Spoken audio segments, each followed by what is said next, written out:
restless dreams I walked alone. Narrow streets of cobblestone.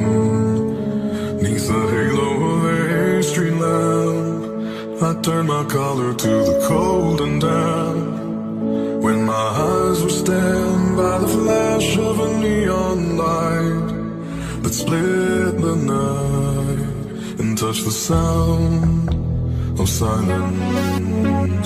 And in the naked light